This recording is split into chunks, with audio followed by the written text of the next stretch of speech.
Hi everyone. So we're carrying on with our investigation series, and we'll be doing a short session today on OCTs. So I wanted to focus mainly on macular OCTs today. I'll talk a bit about just the OCTs in general, and then we'll go through some common pathologies. So um, essentially, an OCT is infrared light. It's shot at any tissue really, but obviously in the case of ophthalmology, that's at the back of the eye. It tends to be anyway. And part of your or like a portion of the infrared light is shone actually at the tissue. So at the tissue in question, for example, anterior segment or posterior segment, and parts of your or a portion of your rays are also actually sent to a receptor within the machine of a known distance, and that's reflected back. So that journey time between the known distance versus the tissue is then compared, and an algorithm is then used to create an image. There's different types of OCTs. You may have heard these terms when you're actually uh, in your clinical practice. So, time domain is your sort of oldest version of the OCT. It's quite low res. Spectral domain you'll find is the most common, probably used in clinical practice, especially in the NHS. Things like your Heidelberg Spectralis, for example, a spectral domain OCT, good resolution. And then your swept source OCT gives you much better resolution and also much better depth. And there's some newer machines that look at that. And then there's also some advancements with the OCT technology. So with OCT-A or OCT angiography, that uses the same technology to actually look at blood flow as well, to try and get you vessels or images of your vessels without the need of FFA. And you've got things like ultra wide field OCT, intraoperative OCTs, and all sorts of different methods of actually using this technology. So when looking at the normal OCT, you're essentially looking at a few things here. So this sort of image gives you your sort of classic image that you can see at the back of the eye. This is looking at the foveal pit specifically, and you can see all the different layers of your neurosensory retina as well as your RPE. You can see the choroid underneath, and you can also see just on the edges there is the posterior hyaloid face, and that's the vitreous body in front of it. And this is what you're going to classically see with a normal OCT. So you've got a nice foveal pit, good architecture, and you can see all the layers of your retina with no problems. And in terms of what else you can actually see on an OCT, so you can look at the thickness map. This using this sort of grid. This is the same sort of grid that they use for ETDRS. This looks at the general thickness. It's essentially a heat map. So red is kind of very thick, blue and white it tends to be very thin, um, and that this gives you a sort of general understanding of your thickness, and these numbers are the average thickness within that area on the map. And then you can also look at things, for example, you can look at different filters. So, for example, what you might often use perhaps in a glaucoma clinic is things like the ganglion cell layer at the macula as well. And usually you're going to have a nice sort of donut type shape of the ganglion cell layer. So there's lots of different things that you can actually get from the OCT. And when you're looking at it, obviously check that you're looking at the right patient. It's really easy to accidentally open the wrong OCT. Um, but actually, what's also important is the timing of the exam. So, are you looking at the most recent scan? Was this a scan that was done pre-injection, post-injection? Is it 4 weeks post-injection, 16 weeks post-injection? And you can then sort of systematically go through the OCT. So you're looking within the vitreous, you're looking at the retina itself, you're looking at the retinal pigment epithelium, you're looking at your choroid, and different changes that you can see on an OCT. And like I said, we'll go through some common changes. We'll give you a clue as to what is going on. And then finally, it's always useful to look at previous scans if the patient has them. So you can either match this up with the treatment regime, so you can see scans versus the injections that the patient has had. But also, if you're looking at somebody with chronic changes, then looking at those scans historically can help you know whether or not you're looking at anything acute or if this is part of a chronic picture.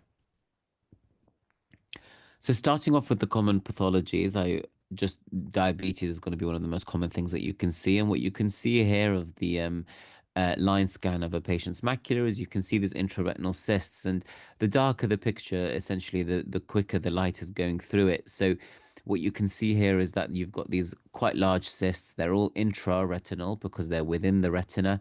And importantly, what you'll find with diabetic macular edema, especially, is essentially your retinal pigment epithelium is intact. It's in the right place, and there's no pathology along this, and that's what kind of can perhaps give you a clue as to what you're looking at on the OCT, because different pathologies will affect different parts of your retina. And with DMO, that tends to be intraretinal, potentially some subretinal fluid, but your RPE itself tends to be in the right place.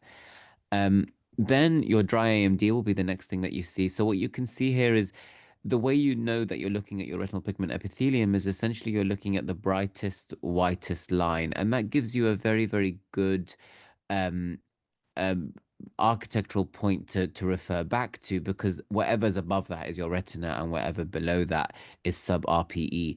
And what you can see here is the brightest, whitest line isn't completely flat and actually has some bumps in it. And this is what we call your sort of drusenoid pigment epithelial detachment. So this retinal pigment epithelium has detached, which is where you get a PED, or a pigment epithelial detachment.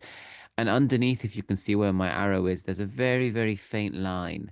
And that's Brooks membrane. So Brooks membrane isn't visible on a normal OCT, but is if the RPE is affected. So if I go back to the normal OCT, what you can see here is the brightest, whitest line along the bottom there is your retinal pigment epithelium, and that's pretty much attached to Brooks. So you wouldn't be able to see that on a normal OCT, but when you have these drusenoid PEDs, you can start to appreciate this very faint white line, which is Brooks membrane. Then with geographical atrophy, before I go into wet AMD, these are patients with advanced dry AMD, complete atrophy, and then you can see there at the foveal pit where you want to have some retina. There's complete atrophy of the outer retinal layers, and everything has essentially collapsed, and that's what geographic atrophy scars will look like. Then with wet AMD, you essentially have CNVs and fluid, and that fluid can either be subretinal or sub-RPE or even intraretinal. And what picture shows, it's quite a good one to actually try and differentiate between different pockets and where fluid is. So if you look here, you can see that there's a foveal pit, or the remnants of one here. And again, we're looking at our brightest, whitest line, and what's above it is retina, and what's beneath it is sub-RPE. So above this bright white line here, you've got this area of black, and that's what classically is subretinal fluid that you can see probably from a leak of a CNV. But then the RPE itself is slightly jagged, it's raised in areas, and that's why you can appreciate Brooks membrane. And then just here over on the temporal side, you can see that there's an RPE, a PED again with some fluid underneath. Now, what's important in terms of how did I know that this was the temporal side is, again, if I go back to a normal OCT, what you can appreciate here is the nerve fiber layer, and the ganglion cell layer, and what you can and these fibers will then bundle um nasally towards the disc. So what you can see here is the disc of this patient is to the right of the screen, which tells you that this is a right eye. Um, so that's the clue there in terms of which eye you're looking at, and that gradually will come with time. So another common pathology you'll come across is central serous chorioretinopathy, and this is a patient who again will have this sort of quite uniform area of fluid, again above the RPE, because the RPE itself is intact and there's no pathology there. So this fluid is purely above the RPE, and what you can see here with good resolution is actually the neurosensory retina is essentially breaking apart, and those photoreceptors have been sort of stretched. Now, the reason this picture is actually useful, just as a side note, in terms of your clinical considerations with CSCR, is that one of the things that can cause CSCR, or one of the things, not CSCR, sorry, but one of the things that can cause a similar picture with the fluid is an optic nerve pit, which is why we've had this OCT here that actually goes over the optic nerve and shows that there isn't a connection between the optic nerve and the optic disc, sorry, with the with that fluid, which is CSCR. Otherwise, your fluid may actually be tracking from the optic disc, which is why doing an OCT of your optic disc and your macula is useful in CSCR patients to ensure that you've not got a pit that needs closing, and instead you just have your classic CSCR. So otherwise, the retina is healthy. There's no other pathology that can be seen, but there's this quite obvious hypo signal here, which is indicative of the fluid.